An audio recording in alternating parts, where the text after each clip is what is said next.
10 second में ही समझ आ गया कि समस्याएं वही हैं जो पंजाब की हैं। और गन्ने का रेट 380 रुपए क्विंटल है पंजाब में। देश में सबसे ज्यादा रेट पंजाब में मिलता है और मुझे पता चला यहां पे तो 200, 180, 220 तक मिलता है।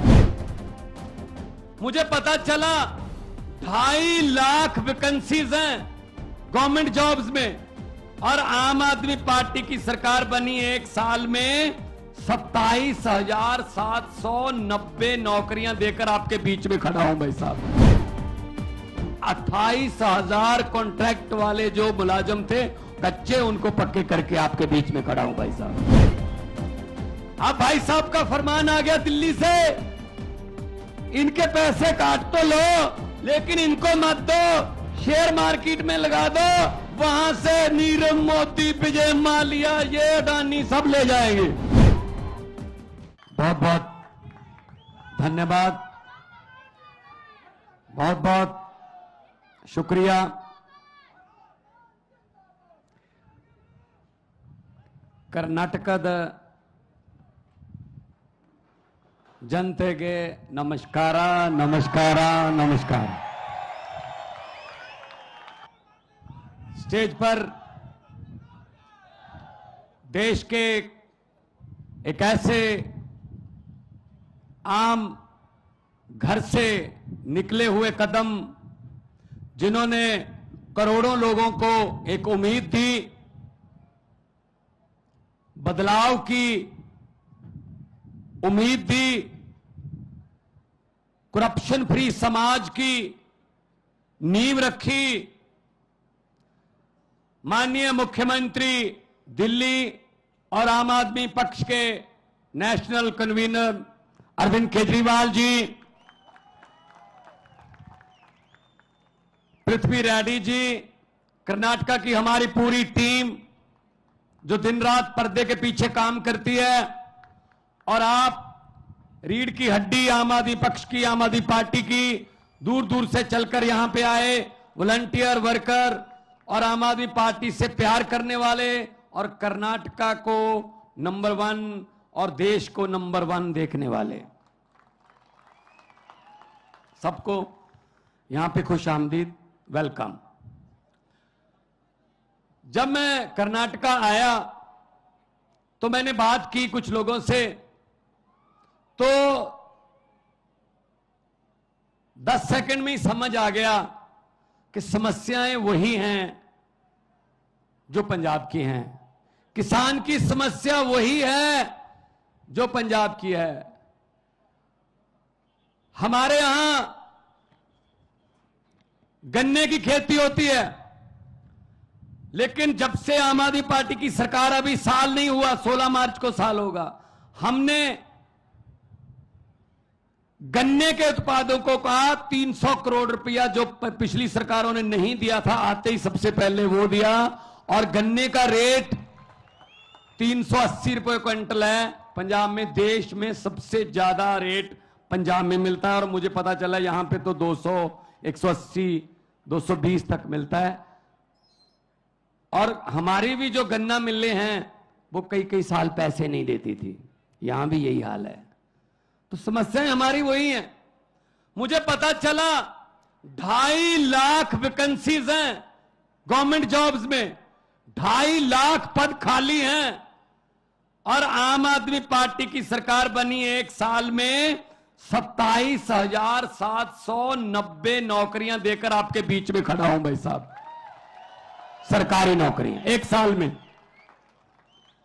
और मुझे पता चला कि कॉन्ट्रैक्ट पर जितने भी कर्मचारी हैं वो कच्चे हैं, उन पर तलवार लटकती है, कब निकाल देंगे, कब कह देंगे घर जाओ, आपकी जरूरत नहीं है।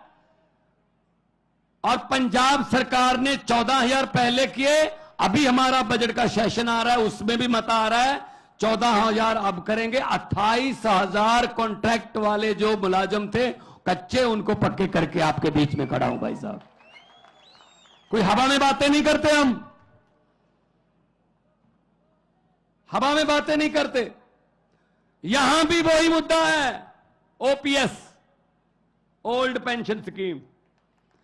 ओल्ड पेंशन स्कीम में क्या था? सरकारी कर्मचारी दफ्तर में काम करता था,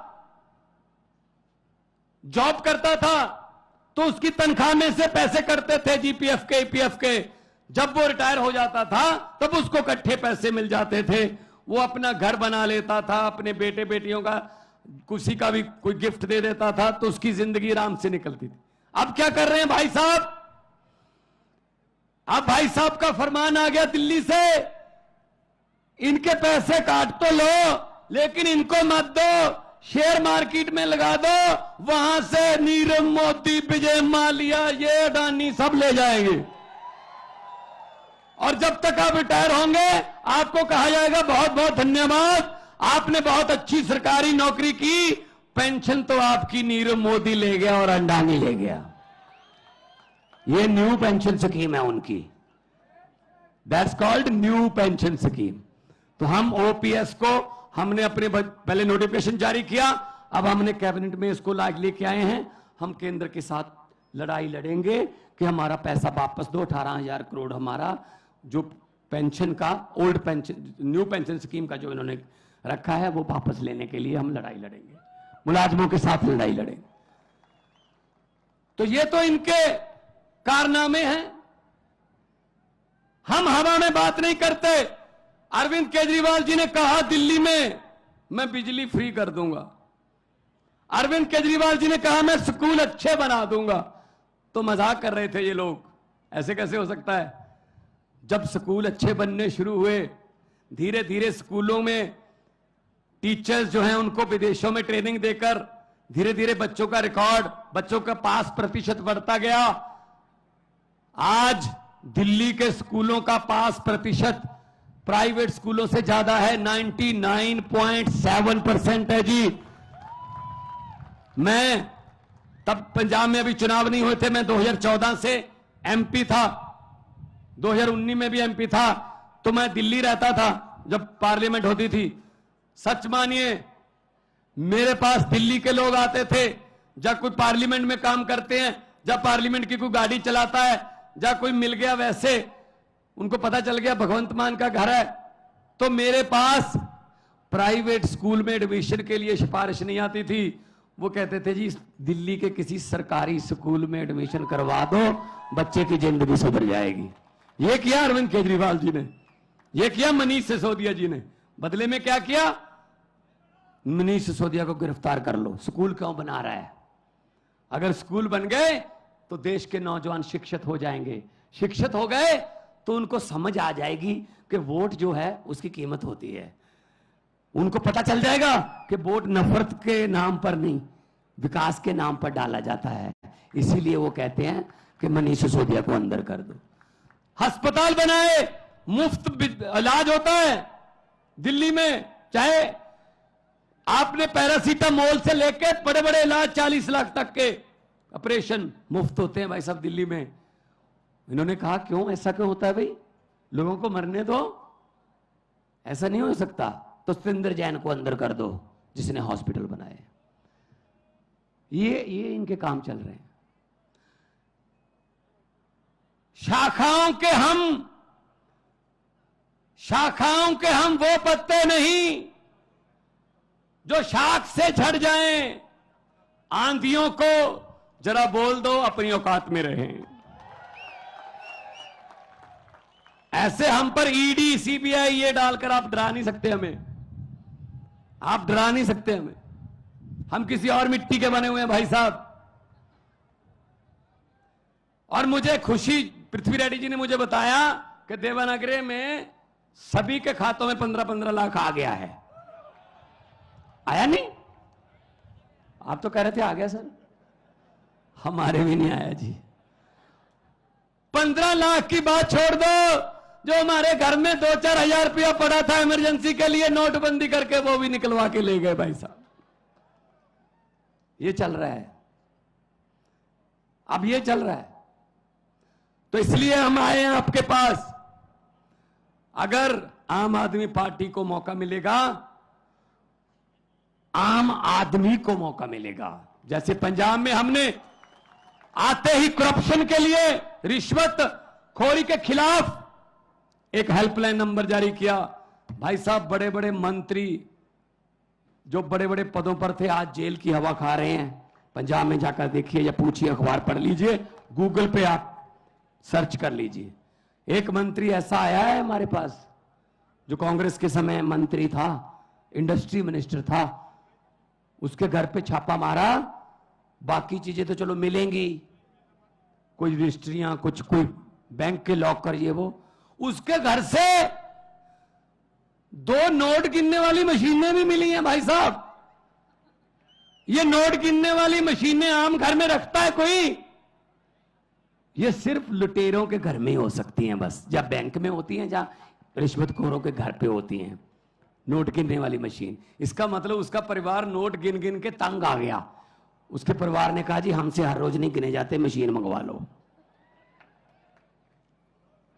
आज टीवी पर देख रहा था, इतने बड़े बड़े नोट के ढेर कर्नाटका में, विधायक के बेटे के घर से 8 करोड़ मिला है ना। किसका पैसा वो? किसका पैसा है? टैक्स देते हैं, तुम्हारा पैसा है, जनता का पैसा है वो। हम टैक्स देते हैं। कुछ लोग सोच रहे होंगे भगवंत मान ये क्या कह रहा है, हम कब टैक्स देते हैं? भाई साहब, टैक्स देते हो, आपको पता नहीं चलता।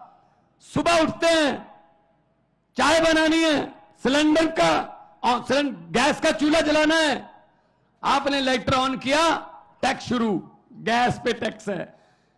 चाय पत्ती डाली, टैक्स, चीनी डाली, टैक्स, दूध डाला, टैक्स, उसके बाद फोन किया, टैक्स,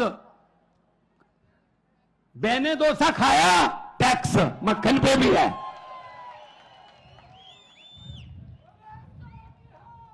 अब तो छाछ पे भी टैक्स है, आटे पे भी टैक्स है। बाजार गए, मोटरसाइकिल लेके गए, डीजल पेट्रोल टैक्स, सब्जी लाए, टैक्स। शाम को डिनर करके सोचते हो सोने से पहले, शुक्र है अब कोई टैक्स नहीं है। नहीं नहीं, गलतफहमी में हो, ऊपर पंखा चल रहा है, टैक्स। भाई साहब, हम तो सोते हुए भी टैक्स दे रहे हैं, जब हम सो रहे हैं तब भी टैक्स दे रहे हैं। तो इनके बेटों के घर से 8-8 करोड़ के पैसे मिलते हैं। 8 करोड़ तो वैसे एक छोटी सी झांकी है। तो ये चीजें खत्म करनी है तो सफाई करनी पड़ेगी। और सफाई के लिए कौन सा यंत्र यूज होता है? झाड़ू। झाड़ू चलेगा। इन भ्रष्टाचारियों को मैं कहना चाहता हूं कि जितने मर्जी इकट्ठे कर लो पैसे, हीरे, मोती, मगर ख्याल इतना रहे, कफन पे जेब नहीं होती। सब कुछ यहीं रह जाता है। भाई साहब, गरीब की बद्दुआ मत लो। गरीब की बद्दुआ परमात्मा की दरगाह, एक ही बात है, सीधी बात है। तो ये चल रहा है हमारे देश में। और वो आते हैं, तरह तरह की बातें सुना के चले जाते हैं, तरह तरह की बातें। एक गांव था, वहां पे भैंसें चोरी होने लगी। गांव में अचानक से दूध देने वाली भैंसें किसानों की चोरी होने लगी। कभी एक भैंस चोरी होगी रात को, एक दिन 2 भैंसें चोरी हो गई, 3 भैंसें चोरी हो गई रातों रात। तो गांव वाले, एक साधु संत था, गांव में रहता था बाहर, उसके पास गए, संत जी हमारी तो भैंसें चोरी होने लगी हैं, कोई उपाय बताइए, बताइए क्या करें, कौन चोरी कर रहा है। तो संत महात्मा ने कहा, एक चद्दर ओढ़ लेना ऊपर, चारों कोने पकड़ के 4 आदमी खड़े हो जाना और पूरे गांव को चद्दर के नीचे से ऐसे बोल देना कि वो नीचे से चले जाएं, गुजर जाएं नीचे से। तो जिसने भैंस चोरी की होगी वो जैसे ही चद्दर के नीचे से गुजरेगा वो मर जाएगा। भाई साहब, अनाउंसमेंट कर दी, चद्दर ओढ़कर 4 आदमी खड़े हो गए। सारा गांव चद्दर के नीचे से जा रहा है, जा रहा है, जा रहा है, पूरा गांव निकल गया चद्दर के नीचे से, कोई नहीं मरा। तो साधु संत से पूछा, सर मरा ही नहीं कोई? तो साधु ने कहा, जो चोरी करते हैं उनको तो चद्दर पकड़ा रखी थी, मरेगा कैसे? वो तो निकले ही नहीं चद्दर के नीचे से। तो भाई साहब, चोरों को तो चद्दर पकड़ा रखी है देश की, और चोर ढूंढ रहे हैं अपने आप में से हम। ये बीजेपी, कांग्रेस, जेडीएस, ये सब चोर हैं, सब चोर हैं। ये इनको निकालो बाहर, इनको जनतंत्र से इनको निकालो बाहर।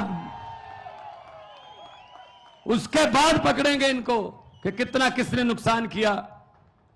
अभी मुझे पत्रकार पूछ रहे थे, ये करप्शन से, भ्रष्टाचार से देश का कितना नुकसान हो गया होगा।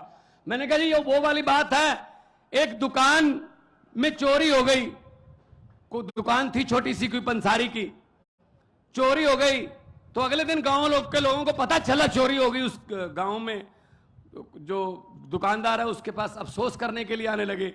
ऐसे ही उसने रेवड़ी वेवड़ी रखी हुई थी, वो जनवरी के दिन थे, तो जो भी आता था ऐसे रेवड़ी उठाई 10-15, 2-4 मुंह में डाल के बोले यार बहुत अफसोस हुआ, कितने मुझे पता चला चोरी हो गई। कहते हाँ जी चोरी हो गई। एक आया, 2 आए, 10 आए, 15 आए। दोपहर के बाद सरपंच भी, गांव का जो प्रधान है, उसने भी कहा मैं भी जाके आता हूं। उसने भी ऐसी रेवड़ी उठाई, 2-4 मुंह में डालकर बोले यार बहुत बुरा हुआ, चोरी हो गई। कितने का नुकसान हो गया होगा? वो दुकानदार बोला जी सरपंच साहब अभी तो नुकसान चल रहा है। जो भी आता है रेवड़ी खा के पूछ लेता है कितने का नुकसान हो गया। जब पूरा गांव अफसोस कर गया उसके बाद हिसाब लगाएंगे कितने की चोरी हो गई है। तो अब कैसे बता दें इस करप्शन से, भ्रष्टाचार से कितने का नुकसान हुआ? अभी तो नुकसान चल रहा है देश का। ये तो आम आदमी पार्टी की सरकार आएगी, अरविंद केजरीवाल जी प्रधानमंत्री बनेंगे, तब हिसाब लगाया जाएगा कि कितने की चोरी हो गई है और कितना भ्रष्टाचार हो गया है। ऐसा हिसाब नहीं लगेगा इसका हिसाब लगाने वाला चाहिए, और चाहिए भी IRS ऑफिसर, इनकम टैक्स के कमिश्नर रहे हैं, इनको सब पता है पैसा कहां से आता है और कहां जाता है। ये निकाल लेते हैं, जो पैसा छुपाना जानता है ना, तो इनकम टैक्स वाले निकलवाना भी जानते हैं कि कहां से निकलता है। तो मैं आपको यही बेनती करूंगा कि आप लोग इकट्ठे हो जाइए। जब लोग इकट्ठे हो जाते हैं, तो जब लोगों की आंधी तूफान बन जाता है, तो बड़े बड़े पेड़ जड़ से उखड़ के जो है उखाड़ के दो फेंक देते हैं, जैसे पंजाब में फेंके हैं। हम आपके साथ हैं। शहीदों की धरती, भगत सिंह और सुखदेव, और मैं उधम सिंह, करतार सिंह सराभा की धरती से आया हूं। कर्नाटका भी वीरों की धरती है। हम लोगों ने देश के लिए, आजादी के लिए हमारे पुरखों ने अपनी कुर्बानियां दी हैं। इस आजादी को हम ऐसे किसी 2-4 परिवारों को सौंपने वाले नहीं हैं। ये देश किसी के बाप की जागीर नहीं है, ये 130 करोड़ लोगों का देश है। बहुत बहुत धन्यवाद, बहुत बहुत मेहरबानी। भारत माता की बोले सो निहाल। बहुत बहुत धन्यवाद। नमस्कार, नमस्कार, नमस्कार।